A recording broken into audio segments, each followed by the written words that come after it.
everyone. Welcome to London. Before I begin, just a bit of a self-introduction. My name is Ian, and I've recently graduated from uni.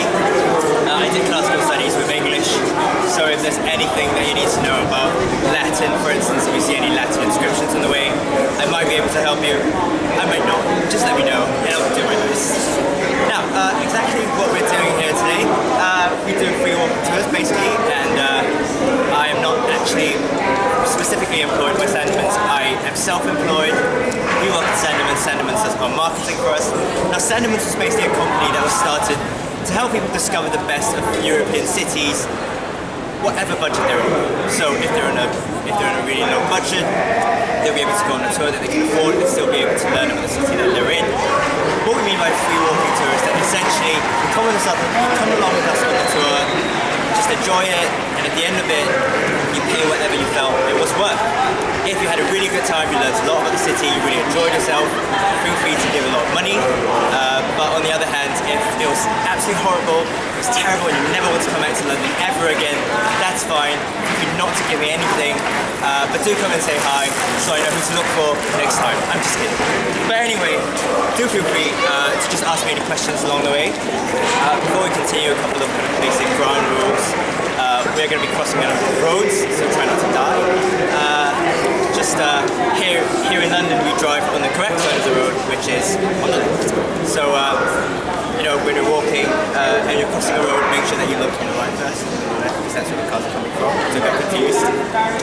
And as you can tell, I'm not exactly the shortest, the tallest point in Britain, so you might kind of miss me in the crowd if you're not careful.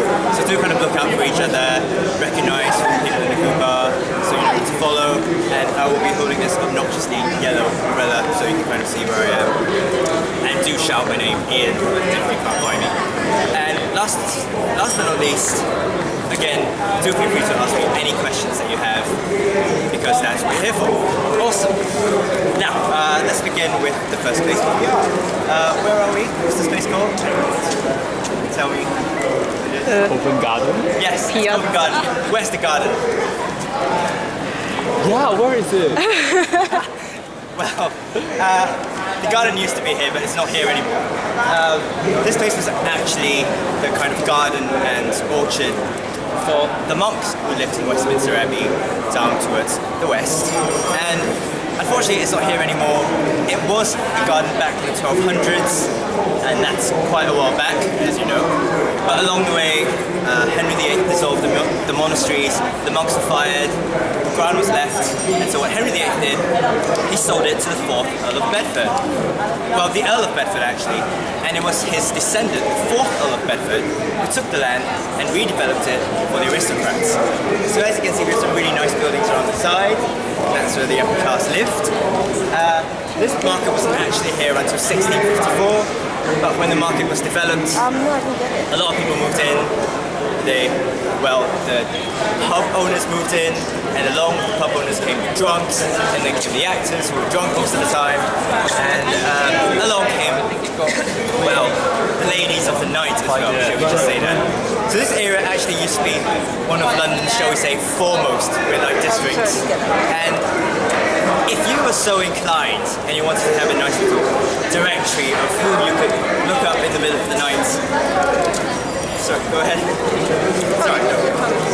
The directory was published called Harris's List of Covent Garden Ladies. And this is actually published for a period of about 15 years, which is quite a while actually.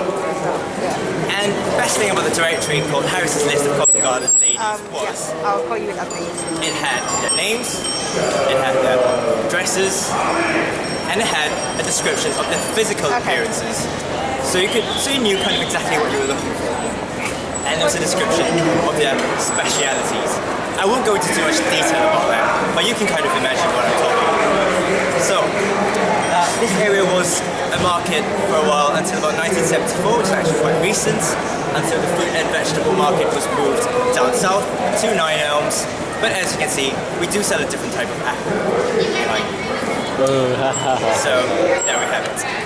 Pretty ladies are still taken notice of here in Covent Garden, but for a much more different reason.